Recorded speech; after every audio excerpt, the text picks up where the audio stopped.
merefleksikan terkait modul yang saya pelajari pada CGP modul 3.1 terkait dengan pengambilan keputusan. Iya. Mohon waktunya sebentar ya Bu. Iya.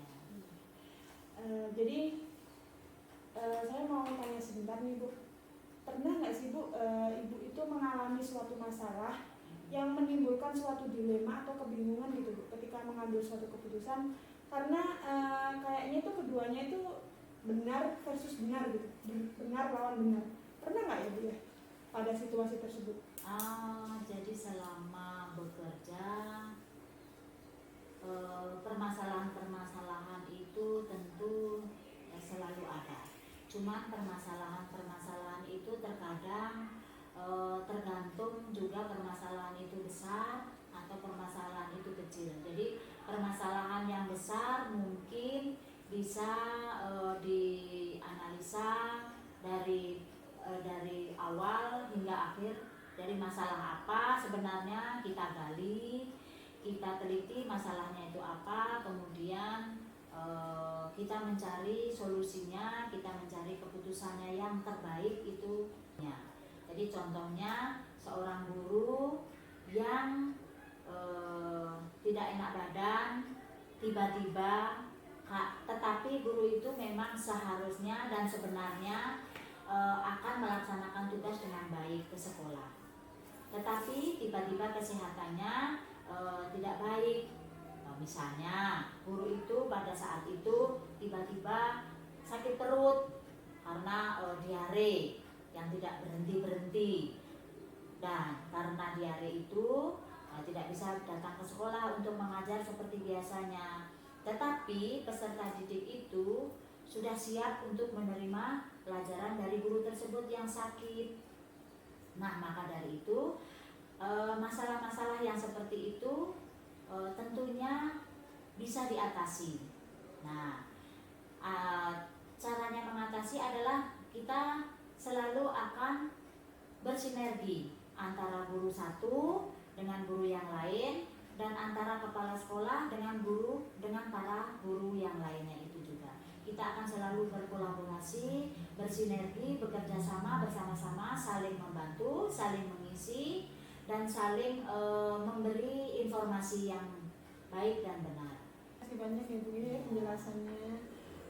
Jadi dari cerita Ibu tadi, menurut Ibu bagaimana Ibu bisa menjalankan pengambilan keputusan di sekolah Ibu begitu, terutama pada kasus yang tadi ada yang sebenarnya kan kalau dilihat itu sama-sama benar gitu Bu, sama-sama mengandung nilai kebajikan. Kira-kira seperti apa nih Bu proses pengambilan keputusannya? Jadi pada saat seorang pimpinan itu mendapatkan informasi dari seorang guru yang tiba-tiba sakit dan tiba-tiba tidak bisa datang ke sekolah, otomatis seorang pimpinan akan mendatangi ruang guru yang dimana guru-guru itu bersedia atau bersiap-siap untuk memberikan pembelajaran kepada para siswanya. Mendatangi guru itu untuk mencari pengganti begitu ya? Kemudian hal-hal apa saja Bu yang selama ini Ibu anggap efektif dalam pengambilan keputusan? Dalam pengambilan keputusan ini kan mungkin Ibu punya anggapan-anggapan tertentu seperti itu. Kasus yang dimana benar versus benar kan ini. Iya. Jadi begini. Jadi anggapan ini adalah kita selaku pendidik tidak tidak membeda-bedakan.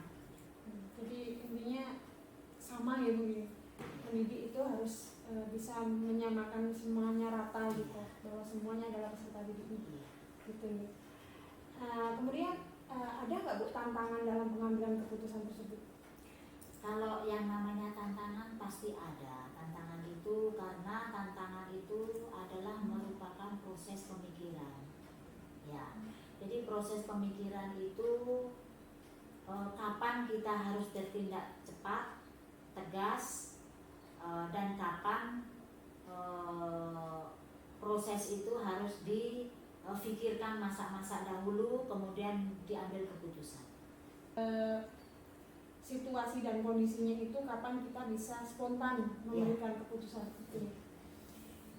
Selanjutnya Bu, apakah Ibu memiliki sebuah jadwal tertentu dalam sebuah penyelesaian kasus di dunia etika tersebut? Kasus benar versus benar tadi itu Bu, apakah Ibu akan menyelesaikannya saat itu juga ataukah nantinya itu Ibu akan menjadwalkan tersendiri waktunya begitu? Oh, baik. Jadi pengambilan keputusan ini tidak diperlukan jadwal. Jadi kalau pada saat itu ada masalah, baik masalah itu besar maupun masalah kecil, baik itu masalah gampang maupun masalah yang sulit, jadi keputusan itu akan segera diberikan keputusan. Ya, berarti dilakukan sesegera mungkin ya Bu ya? Begitu. Kemudian ada nggak Bu ya seseorang atau faktor apa gitu yang selama ini mempermudah dalam pengambilan keputusan tersebut Bu? Kira-kira faktor atau seseorang gitu yang mempermudah Ibu dalam pengambilan keputusan tersebut, atau faktor-faktor tertentu? Oh, jadi untuk pengambilan keputusan, jika seorang pimpinan itu merasa mempunyai beban dalam pengambilan keputusan, itu karena seorang pimpinan itu mempunyai rekan kerja, rekan sejawat, ataupun mempunyai staf atau itu tenaga kependidikan yang di SLB Negeri 1 Karangasem. Karena kita adalah keluarga besar SLB Negeri 1 Karangasem, maka setiap pengambilan keputusan yang sekiranya pimpinan itu merasa berat, tentunya akan meminta bantuan bagaimana caranya memproses sebuah masalah ini, mencarikan solusi itu akan kita rundingkan secara bersama-sama. Jadi kepala sekolah itu tidak mengambil keputusan sepihak. Jadi keputusan itu akan dilaksanakan secara musyawarah dan akan disepakati dan akan dilaksanakan secara bersama-sama. Karena kita di sini adalah keluarga. Keren sekali Bu. Jadi dalam membangun suatu lembaga itu memang perlu adanya satuan itu tadi ya Bu ya, ada perlidi tadi itu gitu. Dan Ibu mengambil keputusan itu diambil secara musyawarah seperti itu. Nah kemudian kira-kira Ibu pernah mempertimbangkan sesuatu hal yang lain nggak Bu, atau faktor lainnya gitu selain melibatkan, atau mungkin Ibu ada beban moral atau memikirkan nanti ini melanggar hukum nggak ya, apakah ini melanggar suatu kode etik atau regulasi nggak ya, seperti itu Pak? Iya, tentunya kami sebagai seorang pimpinan untuk mengambil keputusan itu tidak bisa secepat kilat, tergantung suatu masalah itu. Jadi kalau permasalahan itu masih bisa diproses untuk dicarikan kebenarannya, ditegakkan kebenarannya, keadilannya, dan ya disesuaikan dengan etika mungkin ya, itu tentunya seorang pimpinan itu tidak bisa bergerak sendiri, walaupun kadang-kadang juga seorang pimpinan itu harus bisa juga seketika mengambil kebijakan, tetapi tidak semua kebijakan itu bisa diambil sendiri.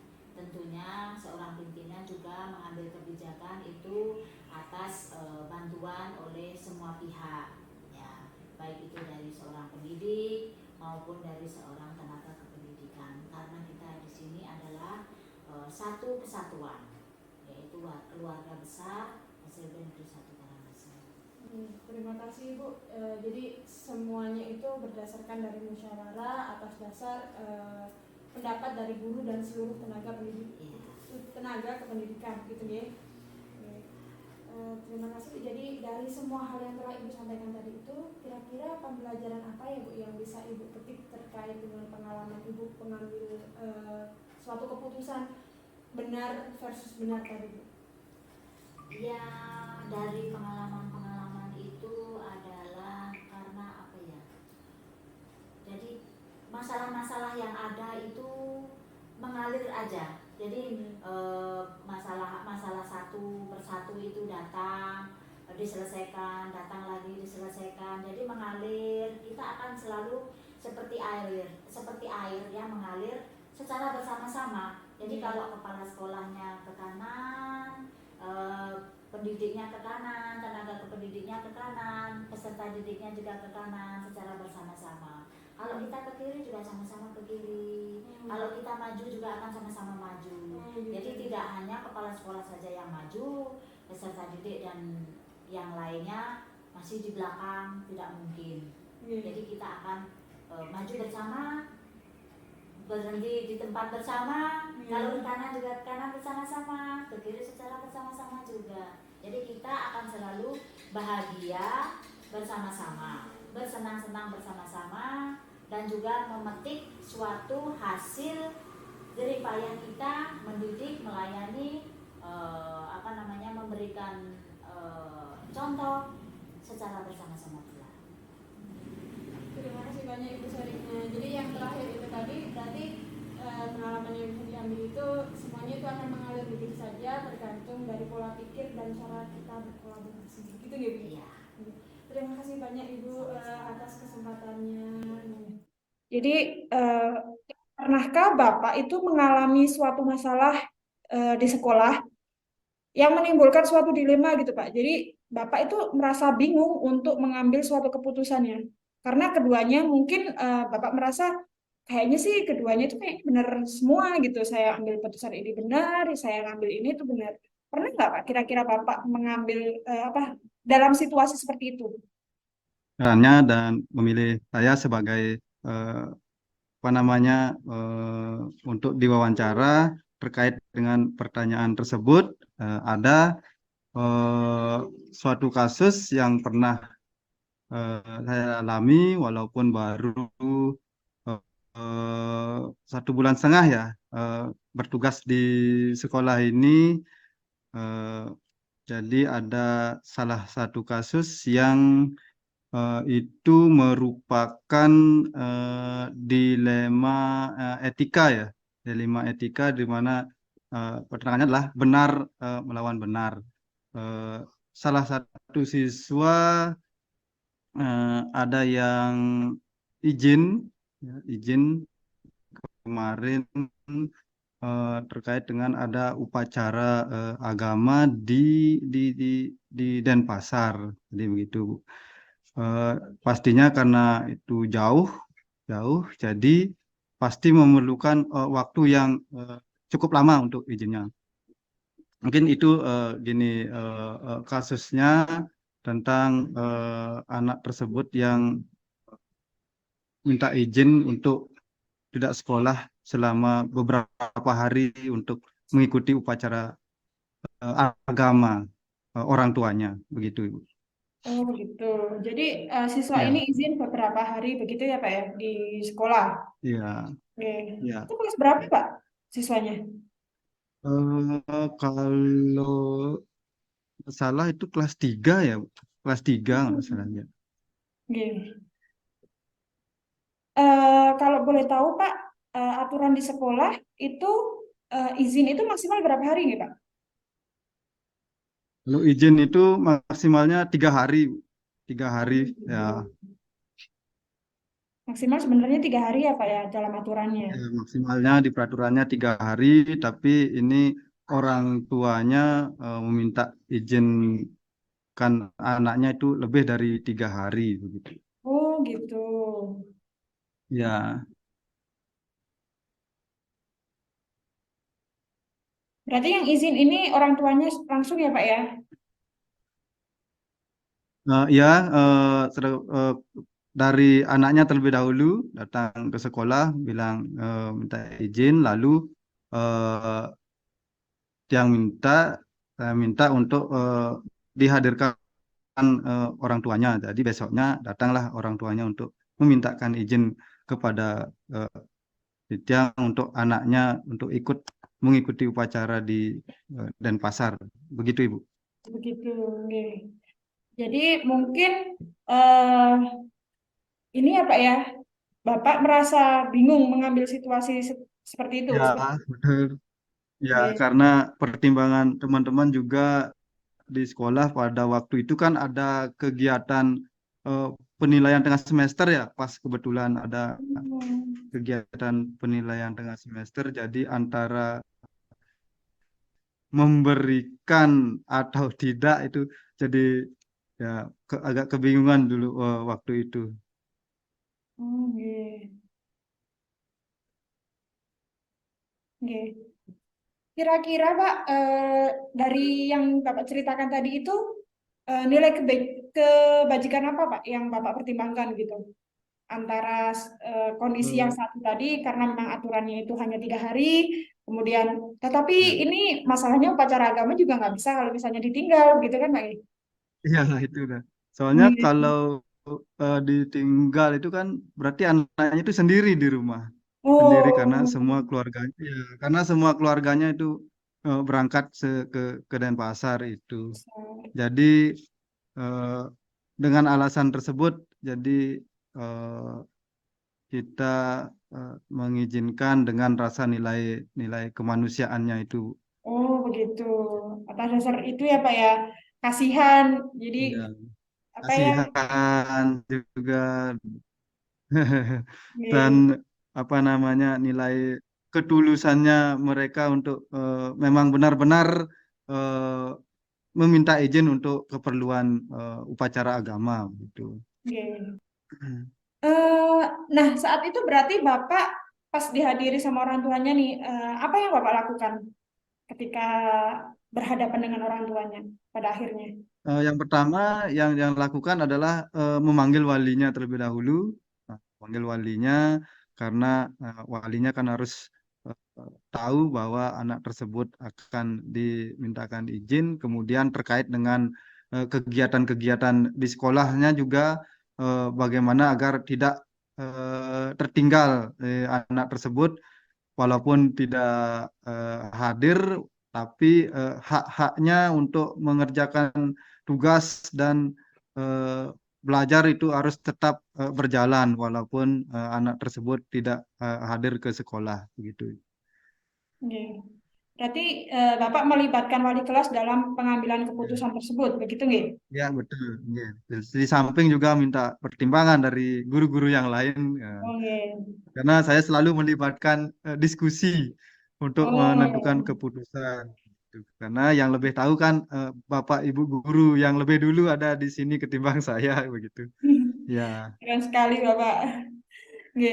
Jadi ya, ini Pak, di dalam pengambilan ya. keputusan dari modul yang saya pelajari nih Bang, ya, itu di dalam modul Iya, itu dijelaskan bahwa ada beberapa teknik pengambilan keputusan, yakni iya, bisa dari betul, betul.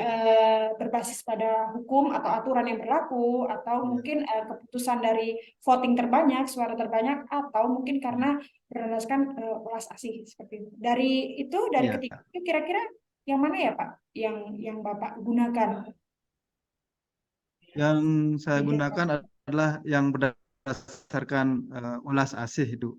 Karena ketulusannya mereka sehingga kita merasa kasihan juga kepada anak tersebut jika kita paksakan untuk mengikuti kegiatan di sekolah, pikirannya juga nanti akan di keluarga atau di tempat upacara tersebut karena orang tua baik saudaranya ada di sana, sedangkan dia ada sendiri di rumahnya dan itu menyebabkan kita rasa kasihan kepada anak tersebut begitu. Iya, iya. Siap. Oke. Eh, kemudian ini Pak, dalam Hmm. pengambilan keputusan itu, kira-kira Bapak sempat nggak Pak mempertimbangkan itu? Oh ini kira-kira melanggar hukum nggak ya gitu? Atau mungkin melanggar kode etik seperti itu Pak? Ada nggak Pak kira-kira itu? Kalau kode etik, eh, ya mung- ada pelanggaran yang dilakukan, terutama karena peraturan kita sudah buat, yaitu eh, lebih dari 3 hari itu kan tidak boleh. Tetapi ini karena pertimbangan sesuatu dan lain hal, rasa kemanusiaan, rasa kasihan dan sebagainya. Jadi dengan keadaan tersebut peraturan tersebut terpaksa kami harus dikecualikan pada kasus ini begitu, Bu. Iya. Kemudian ini Pak, eh, kira-kira nih Pak, ini kan kita berandai-andai ya Pak ya. Jadi kalau Ya, betul misalkan sekali. kasusnya ini itu sampai muncul di publik gitu, misalkan ya ada orang tua Ya. lain yang iri gitu. Oh anak ini nggak masuk 3 hari tapi kok tetap aja dianggap siswa gitu, nggak ada hukuman gitu. Nah dan itu sampai Ya. viral begitu Pak. Kira-kira apa yang Bapak rasakan itu Pak, Ya, kondisi tersebut? mungkin yang saya rasakan apa namanya sedikit kecewa kalau terjadi pemberitaan yang menyebabkan sampai viral dan eh, ada informasi yang tidak benar apa namanya keluar sehingga menyebabkan viral. Nah, eh, kemungkinan besar eh, eh, orang tua yang lain tersebut itu belum mengetahui bagaimana permasalahan yang terjadi antara anak yang tidak masuk lebih dari 3 hari tersebut, sehingga orang tua tersebut mungkin berbicara di luar sehingga beredar di kalangan masyarakat banyak.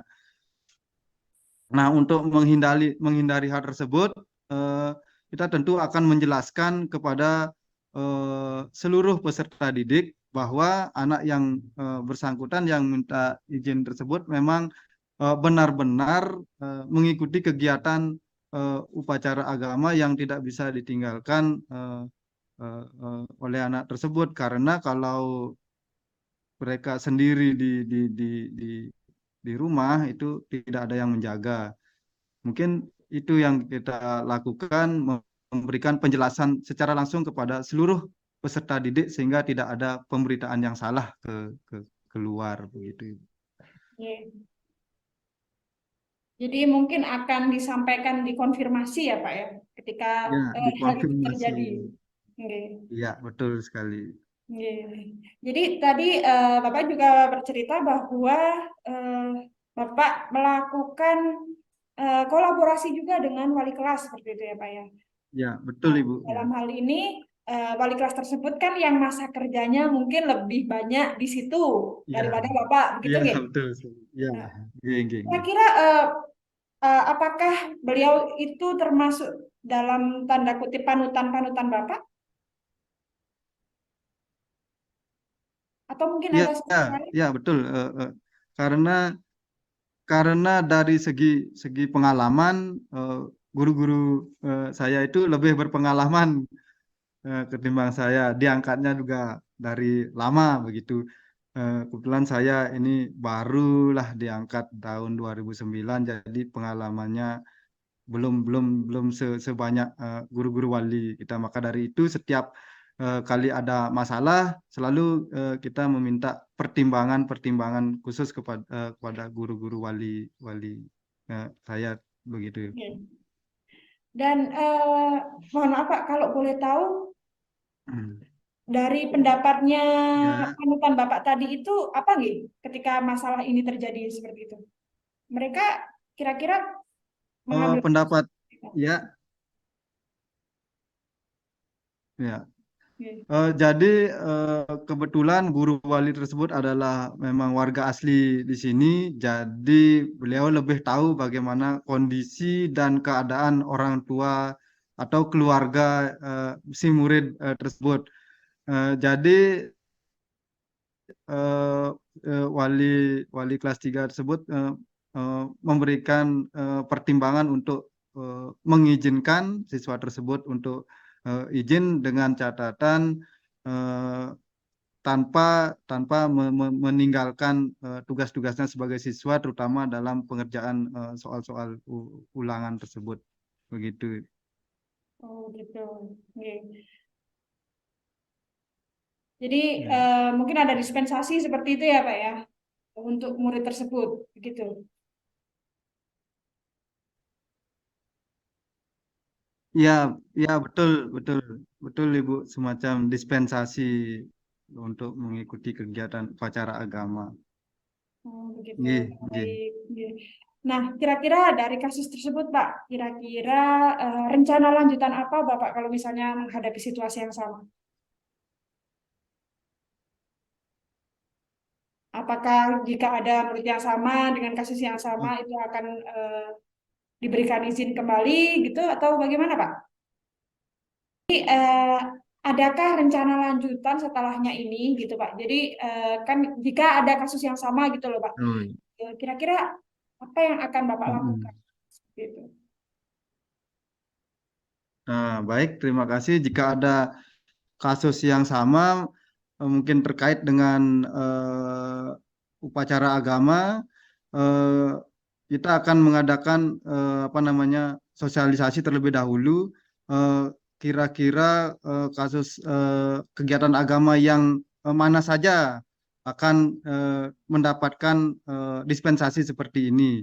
Misalnya contoh, apabila upacara pengabenan itu sebatas keluarga mana, apakah keluarga inti saja atau sampai ke keluarga yang lebih luas begitu. Jadi nanti tidak ada lagi kebingungan untuk menentukan keputusan terkait ada siswa yang minta izin terkait dengan kegiatan keagamaan. Kita tentukan kegiatan keagamaan yang mana saja termasuk akan mendapatkan dispensasi seperti itu. Gitu ya Pak ya. Berarti Ya, setelah ini akan ada dikaji ulang kembali terkait ya izin-izin yang betul. inti seperti itu. Ya, betul sekali, Bu. Agar tidak terjadi kebingungan nanti seperti kasus yang seperti ini lagi. Ya. Ya, baik. Terima kasih banyak Bapak atas kesempatan waktunya. Nggih. Terima kasih Ibu sudah mau wawancarai saya di sekolah ini begitu. Nggih.